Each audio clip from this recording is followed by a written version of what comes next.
Avons-nous vraiment de la place pour Dieu quand il cherche à entrer chez nous? Avons-nous de la place pour les migrants, pour les réfugiés, pour notre prochain? Voilà les questions que Benoît XVI a posées au début de son homélie de la messe de la nuit de la Nativité dans la basilique Vaticane. Là où Dieu est oublié ou même renié, il n'y a pas non plus de paix, a ajouté le pape. Aujourd'hui, pourtant, des courants de pensée répandus soutiennent le contraire. Le monothéisme, la foi dans le Dieu unique serait tyrannie, cause d'intolérance, car en fonction de sa nature, il voudrait s'imposer à tous avec la prétention de l'unique vérité. Si dans l'histoire un certain usage inapproprié de la religion est incontestable, il n'est pourtant pas vrai que le non à Dieu rétablirait la paix. Si la lumière de Dieu s'éteint, la dignité divine de l'homme s'éteint aussi. Pour finir, Benoît XVI a évoqué la Bethléem d'aujourd'hui et tous les lieux où le Seigneur a vécu, agi et souffert. Prions afin qu'Israéliens et Palestiniens puissent mener leur vie dans la paix du Dieu unique et dans la liberté. Prions aussi pour les pays environnants, pour le Liban, pour la Syrie, pour l'Irak et ainsi de suite, afin que la paix s'y renforce, que les chrétiens dans ces pays où notre foi a trouvé son origine puissent maintenir leur demeure, que les chrétiens et les musulmans construisent ensemble leur pays dans la paix de Dieu.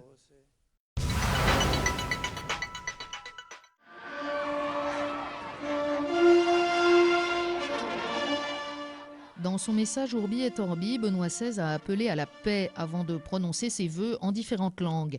Il a répété qu'avec l'incarnation, le mystère de Dieu est entré dans le monde, apportant le salut et l'espérance. Et le pape a appelé à la paix pour la population syrienne, blessée et divisée par un conflit qui fauche d'innocentes victimes. Paix pour la Terre Sainte par les voies de la négociation pour mettre fin à trop d'années de lutte et de division.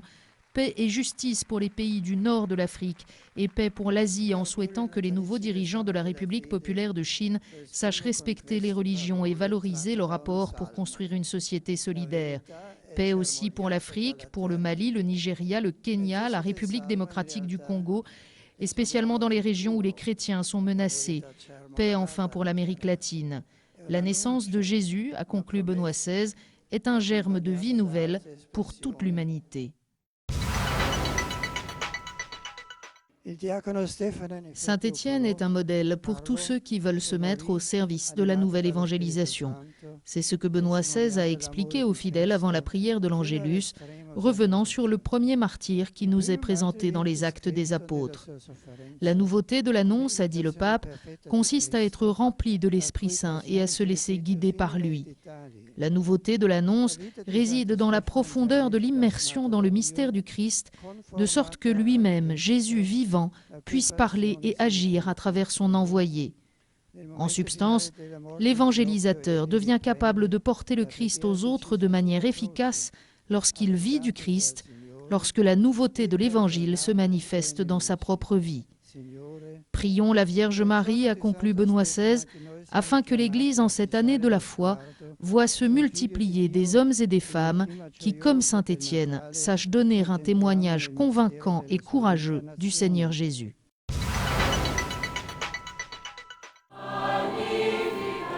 Chers jeunes, le Christ ne vous retire pas du monde. Il vous envoie là où la lumière fait défaut pour que vous la portiez aux autres. C'est ce que Benoît XVI a dit aux dizaines de milliers de jeunes Européens participant à la 35e rencontre organisée par la communauté de Thésée dans les grandes villes européennes, alors qu'ils étaient rassemblés pour la prière commune place Saint-Pierre samedi soir. Ces 40 000 jeunes sont accueillis à Rome dans les familles, les paroisses et les communautés religieuses depuis le 28 décembre et jusqu'au 2 janvier. Le pape leur a rappelé l'engagement proposé par frère Aloïs, le prieur de cette communauté écuménique fondée par le frère Roger Schutz il y a 70 ans pour l'année 2013. Libérer les sources de la confiance en Dieu pour en vivre au quotidien. Par votre attention à une plus équitable répartition des biens de la terre, par votre engagement pour la justice et pour une nouvelle solidarité humaine, a expliqué le pape, vous aiderez ceux qui sont autour de vous à mieux comprendre combien l'Évangile nous conduit à la fois vers Dieu et vers les autres. Ainsi, avec votre foi, vous contribuerez à ce que se lève une confiance sur la terre. Et si le mal et la souffrance provoquent en vous le doute, a ajouté Benoît XVI, cela ne fait pas de vous des incroyants. Pour ne pas perdre confiance, Dieu nous donne le réconfort de la communion de l'Église, dont vous faites l'expérience ces jours-ci, grâce à l'accueil généreux des paroisses et des communautés de Rome. Évoquant en ce dimanche la Sainte Famille de Nazareth, le pape Benoît XVI a prié spécialement le Seigneur pour toutes les familles de la terre. En imitant la Sainte Famille, a-t-il dit aux fidèles rassemblés place Saint-Pierre, les parents se préoccupent sérieusement de la croissance et de l'éducation de leurs enfants afin qu'ils mûrissent en hommes responsables et en citoyens honnêtes. Qu'ils n'oublient jamais que la foi est un don précieux pour nourrir ses enfants, en plus de l'exemple personnel.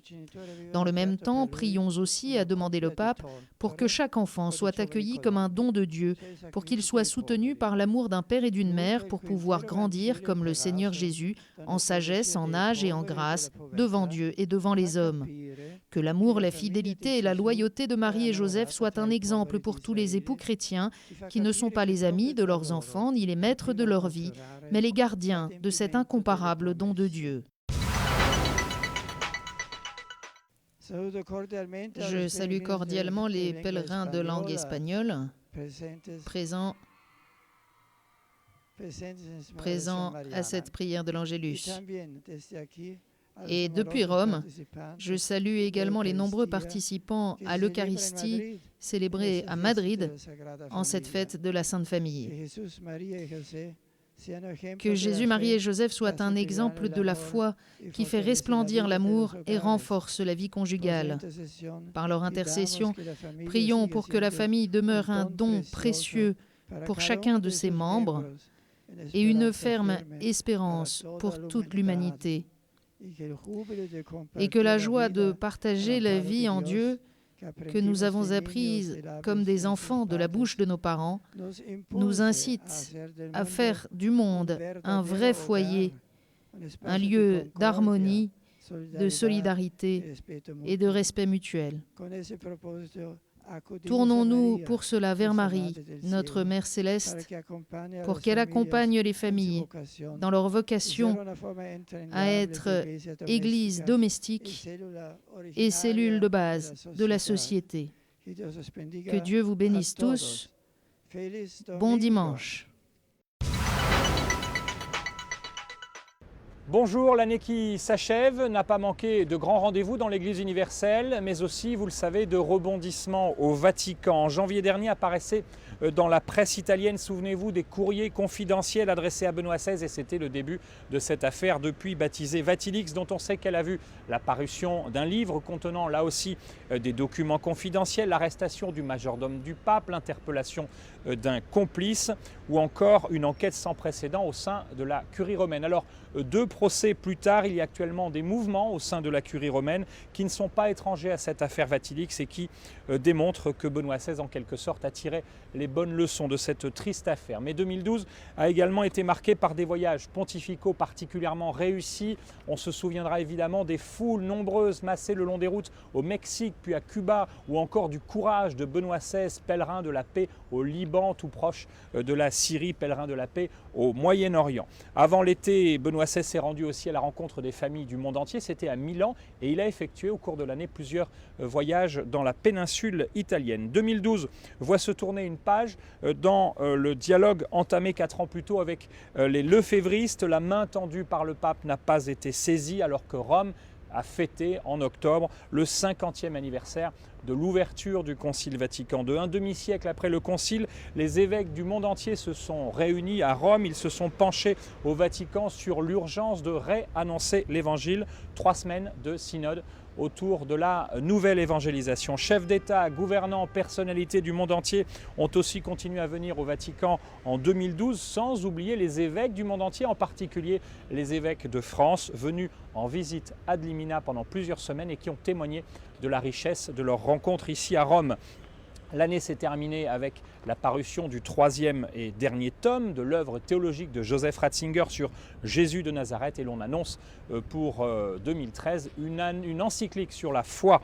La foi, c'est justement le thème que Benoît XVI a choisi pour l'année spéciale lancée en octobre dernier et qui se poursuit à Rome comme dans vos diocèses les mois prochains. Il ne me reste plus alors qu'à vous souhaiter une très bonne et très sainte année 2013 sous le signe évidemment de la foi et puis évidemment le plus souvent devant KTO.